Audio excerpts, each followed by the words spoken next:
l'ambiance et du jeu. Ouais, tous les ingrédients étaient réunis ce week-end pour emballer les amoureux du basketball national. Les 20e et 21e journées de N1 hommes et dames ont tenu toutes leurs promesses.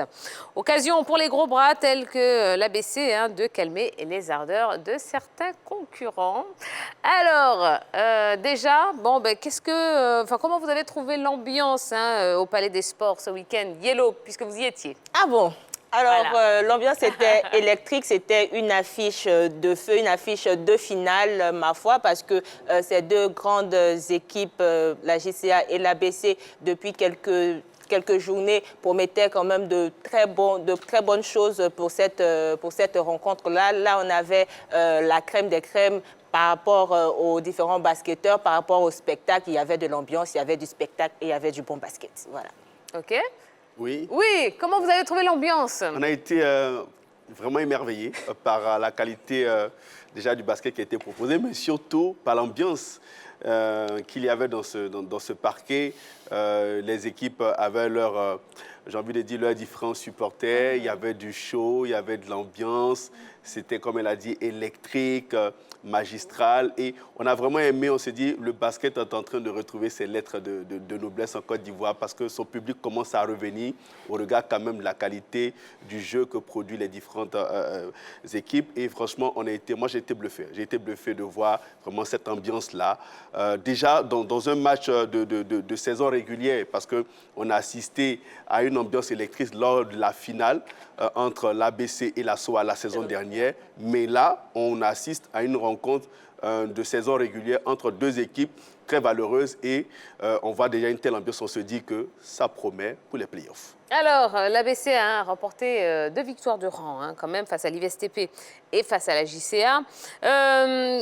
S'ils ont, on va le dire, atomisé l'IVSTP 110-39, eh bien Stéphane Konaté et ses coéquipiers ont plutôt souffert quand même face à la JCA.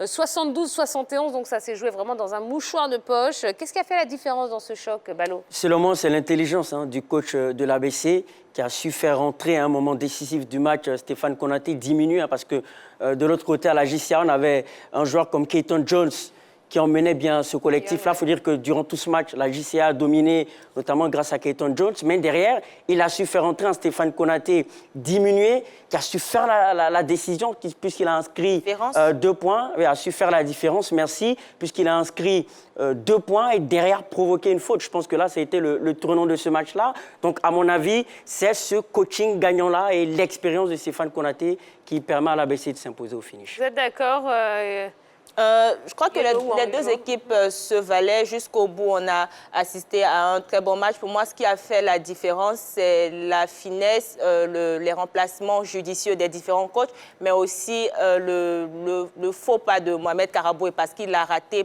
presque 5 lancers francs. Pour moi, ces lancers francs-là auraient pu faire la différence lors de ce match-là. On commet des fautes, oui, mais il faudrait réussir quand même à marquer les lancers francs pour faire la différence dans ce genre de situation-là. Pour moi, c'est ce qui a manqué du côté de la JCA. Mais pour l'ABC, tout à l'heure, Balo parlait de Stéphane Konaté qui a été diminué puisqu'il était sorti sur blessure. Mais à quelques secondes de la fin du 4e carton, il restait à peine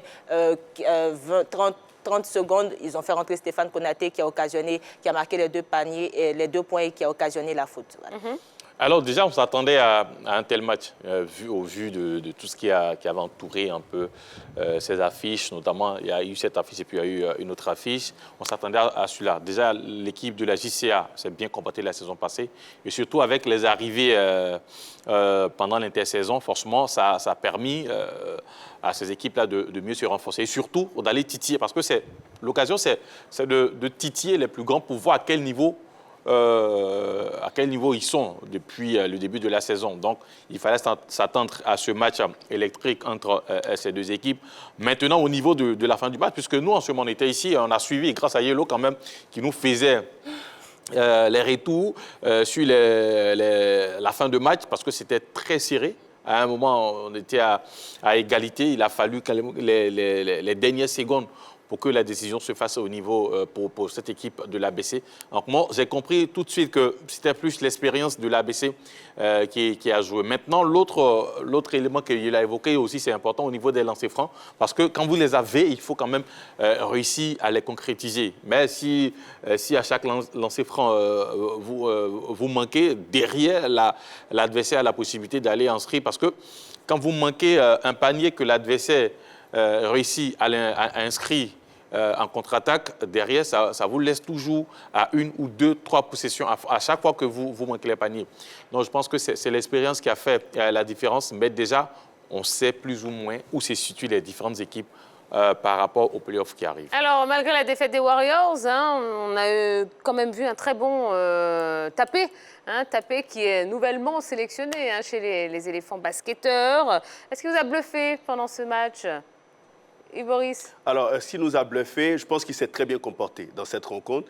Il montre qu'il n'a pas usurpé sa convocation avec les éléphants. C'est un peu le maillon fort de cette équipe des Warriors. Je pense, voilà, justement. Mais malheureusement, je crois qu'il y a beaucoup de choses encore qui manquent à son jeu. La concentration, un peu plus d'adresse et de précision sur ses actions. Et ça, quand même, ça joue un peu contre lui. Mais je crois que c'est une équipe quand même qui est en devenir et c'est un joueur qui pourra pourquoi pas apporter un plus à cette équipe nationale de Côte d'Ivoire. C'est un joueur quand même qui est dans un... il a un profil qui est recherché en Côte d'Ivoire, c'est-à-dire les joueurs grand détail, puissants. Et je pense que son arrivée quand même a changé quelque chose au niveau de cette équipe de la JCA, surtout défensivement, parce que ce sont ces joueurs qui sont au niveau de la raquette en train de défendre. Et d'ailleurs, il fait partie de ceux qui vont représenter la Côte d'Ivoire, ceux qui vont, pour les fenêtres à venir, qui vont porter les couleurs du drapeau. Donc déjà, il fait une bonne intégration au sein de cette équipe, mais en plus, il tape dans l'œil, puisqu'ils étaient nombreux. Ils étaient autour de 27 à être présélectionnés. Donc s'il est présent là, dans la shortlist, je me dis que c'est quelqu'un quand même qui s'est très vite intégré et surtout qui peut apporter énormément à cette équipe, non seulement de la JCA, et aussi par ricochet l'équipe nationale. D'accord. Oui. Et pour juste ajouter, il faut dire qu'il a terminé à 12 points et 6 rebonds, ce qui est une stat quand même acceptable. Donc il est bon défensivement et offensivement. D'accord. Alors, dans l'autre rencontre, Azur a battu la SOA 75-63, une forme de revanche, on peut le dire. Qu'est-ce qu'il y a...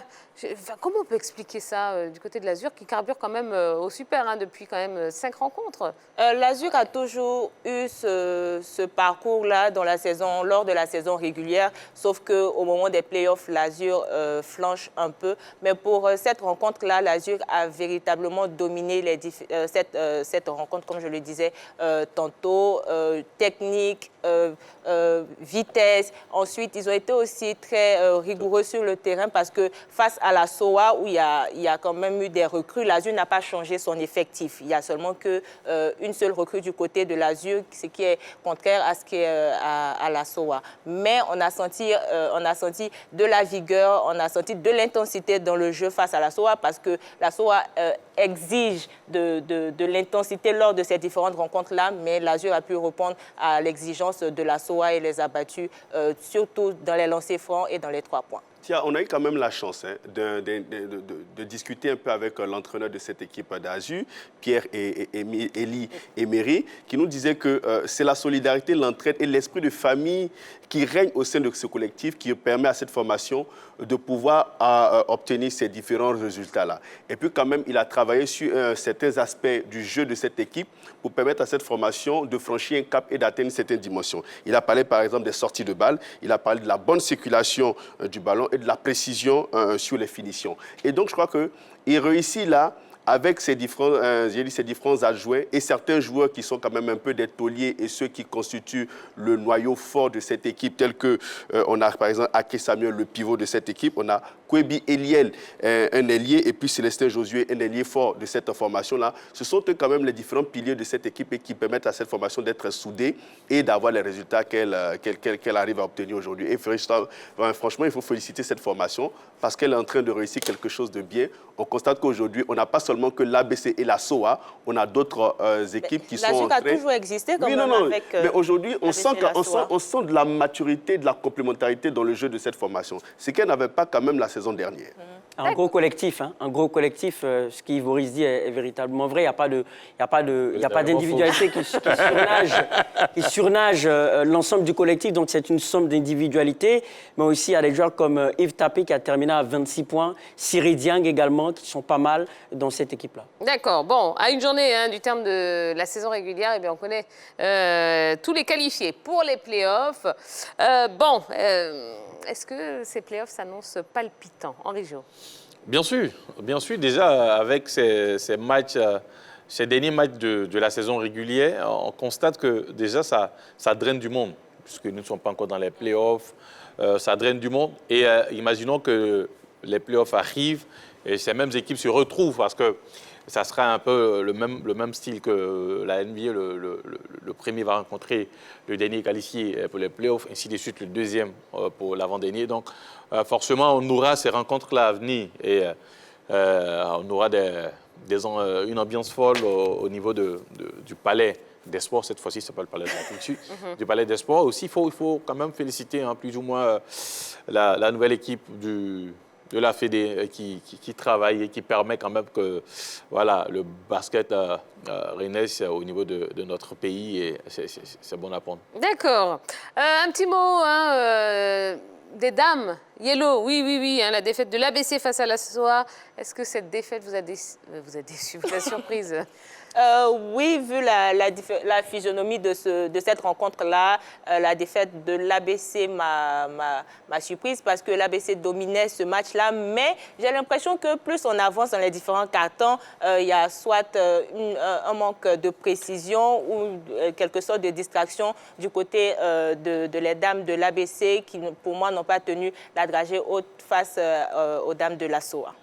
Et moi, je pense que, par rapport à ce que Yellow a dit, il faut dire qu'au match aller, la SOA a dominé, je pense, la première période. Et c'est en seconde, véritablement, qu'elles se sont écroulées. Donc, je pense qu'elles avaient à cœur de rectifier le tir face à cette équipe de l'ABC. Donc, moi, à mon avis, ça ne me surprend pas. D'accord. Bon, on va regarder tous les résultats. N1 hommes et dames. Ben voilà, un tableau récapitulatif avec Yellow. Alors, on va commencer par le tableau des dames, 20e journée. SOA ABC 54 contre 42. UE3A contre CSAT 22-72. GSPM contre NCA 49-58. Un dernier contre FBA 49 contre 43. Chez les hommes, 20e journée. ASA contre la SOA 70-77, COE Sport contre la GCAT 42-56, Azure contre CSAT 78-47, Team Assis contre Abi Snipers 61-56, Warriors Africa Sport 73-36. Bon, même au basket, l'Africa Sport perd. Ça va pas. ABC contre IVSTP 110 contre 39. Et pour la 21e journée, c'est dont on parlait tout à l'heure, JCAT contre ABC 71 contre 72. IVSTP ASA 47-77, CSAT Warriors 71-69, SOA Azure 63-75, Abi Snipers COE Sport 51-61 et enfin l'Africa contre Team Assis 52-37. En fait, un commentaire sur l'Africa. Et l'Africa qui gagne. Voilà, merci, c'est important. C'est important. Alors, on va passer à la NBA, si vous voulez bien. Les affiches des finales de conférence sont enfin connues. Voilà, aux États-Unis, les parquets étaient également en feu. Oui, aussi les demi-finales de conférence, de play-off NBA ont-elles livré leur verdict. À l'Ouest, eh bien, il y aura le choc Golden State face à Dallas. Pendant qu'à l'Est, Miami et Boston eh bien, seront aux prises pour une place en finale. Que pensez-vous de ces deux affiches, Henri Jo? Beaucoup de surprises, notamment au niveau de la conférence Ouest, puisque Dallas élimine la meilleure équipe en saison régulière, les Phoenix Suns.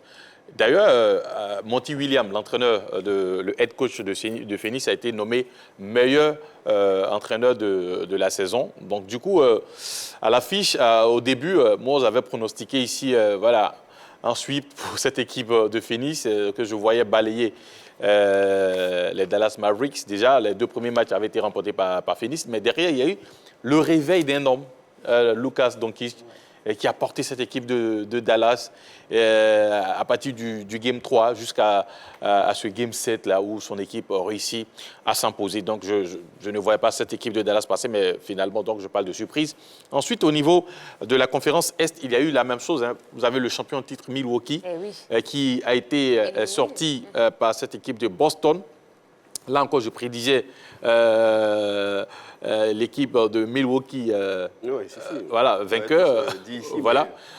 Et là, bon, il y a eu quelque chose quand même qui ont changé dans cette équipe de Milwaukee. Il ne faut pas oublier que Chris Middleton, le lieutenant d'Antetokounmpo, a été blessé, donc il n'a pas pu jouer ces playoffs. Du coup, on a senti une équipe voilà, des Bucks quand même en difficulté. Le seul Antetokounmpo ne peut pas faire le job. Quand même, il y a eu Brook Lopez qui a essayé, il y a eu les autres. Mais bon, au finish, cette équipe, avec l'équipe de Boston, avec un bon effectif, a pu s'imposer. Et là, d'où je parle de surprise au niveau des 2 finales. Bon, au-delà des surprises, quand même, les équipes qui arrivent à ce niveau, Miami Heat et puis Golden State, quand même, nous ont montré de très belles choses au niveau de ces 2 formations, surtout au niveau de cette équipe de Golden State qui ne s'est pas trop fait peur durant ces playoffs dans la mesure où ils ont quand même montré une très belle palette de leur talent à travers un Stephen Curry et Klay Thompson qui a retrouvé son adresse dans ces playoffs-là. Sans oublier aussi Jordan Poole qui était très très bon pour cette formation. Je pense qu'il a réussi à véritablement bien épauler Stephen Curry et puis Klay Thompson. Et puis on n'oublie pas derrière que les Draymond Green aussi ont été aussi à la hauteur de ce qui a permis à cette équipe de gagner 4 matchs à 2 pour se qualifier. Je parle de Golden State. Et donc on n'est pas très surpris de les voir à ce niveau de compétition. Mais un point d'honneur que j'ai envie de mettre, c'est sur l'équipe de Miami Heat avec Jimmy Butler qui a vraiment haussé son niveau de jeu avec cette équipe des Heat. Il a été très bon. On nous dit que sur les 10 derniers games de ces playoffs, il présente des stats exceptionnels. Vous avez pratiquement 28 points en moyenne, 7 rebonds en moyenne et puis 5,4 passes en moyenne pour lui. Donc, ça montre tout simplement la dimension qu'il a pu atteindre avec cette équipe des Heat. Il a supporté cette formation jusqu'à aller, se qualifier pour la finale de leur conférence. Maintenant, on attendra de voir est-ce qu'il pourra réussir à emmener cette équipe en finale de la NBA. Et au-delà de Jimmy Butler, j'aimerais souligner que Miami a quand même une défense intéressante. Hein. C'est un gros bloc défensif et derrière qui est bien emmené par Jimmy Butler. Oui, je vais rebondir toujours sur ce que Balo vient de dire avec le bloc défensif emmené par Bam Adebayo. Ouais. Voilà, on sait aujourd'hui qu'il fait partie quand même des meilleurs défenseurs au niveau de la NBA. Et aussi, n'oublions pas qu'il y a 2 saisons, Miami est en finale. Oui, donc, ils continuent sur le lancer. C'est vrai, ils sont passés à côté au niveau de la finale NBA, mais ils reviennent cette saison. Et d'ailleurs, ils ont en leur sein quand même un jeune Taylor Hero qui a été élu meilleur 6e homme de la saison. Donc, du coup, ils ont un très bon effectif. Maintenant, est-ce que cette saison ou pour cette finale, ça va passer puisqu'ils sont passés à côté lors de leur précédente finale. On espère voir quand même Jimmy Butler porter cette équipe. Alors, à l'Est, le Game 1 entre Miami et Boston aura lieu cette nuit. Suivra demain Golden State-Dallas pour le compte de la conférence Ouest, toujours en nocturne. Eh bien, vos pronostics pour ces premières empoignades. Alors, on va faire un petit tour de table rapidement. Henri Jo, Miami-Boston. Je vois bien Boston s'imposer pour... faut dire ça. Boston ou Miami. Je vois Boston s'imposer. Game 1. Boston. Oui, Game 1, Miami, Boston, je vois Boston. Boston, d'accord. Voilà. Et puis Golden State-Dallas. Je vois Golden State. D'accord, Yellow, pareil. Miami-Dallas. Miami-Dallas, OK. Miami-Boston, là, tout de suite. Je suis très partagé parce que Boston m'a impressionné. Je vais miser sur les Heat et puis sur Golden State. Mais Boston est une équipe très impressionnante. Moi, je dirais Boston et surtout Golden State parce qu'il y a des armes offensives comme Stephen Curry et Klay Thompson. Et je pense que l'entraîneur Steve Kerr a plus d'un tour dans son sac. D'accord. Eh bien, c'est ça. Ça commence aujourd'hui. Bah oui. Hein, À la nuit d'aujourd'hui à demain. On va pas dormir ce Absolument. soir. Donc, on ne va pas dormir. et on vous dira tout demain, ne vous inquiétez pas. Allez, nouvelle pause. Dans ce numéro de la grande team, juste après, on parlera football. Oui, Ligue 2 ivoirienne, le point justement de cette 16e journée de Ligue 2. Ce sera dans quelques instants. Et on va lire vos messages, puisque je vous rappelle la question LGT. L'Africa Sport peut-il encore rêver de la montée en Ligue 1? On va en parler dans quelques minutes. Allez, à tout de suite.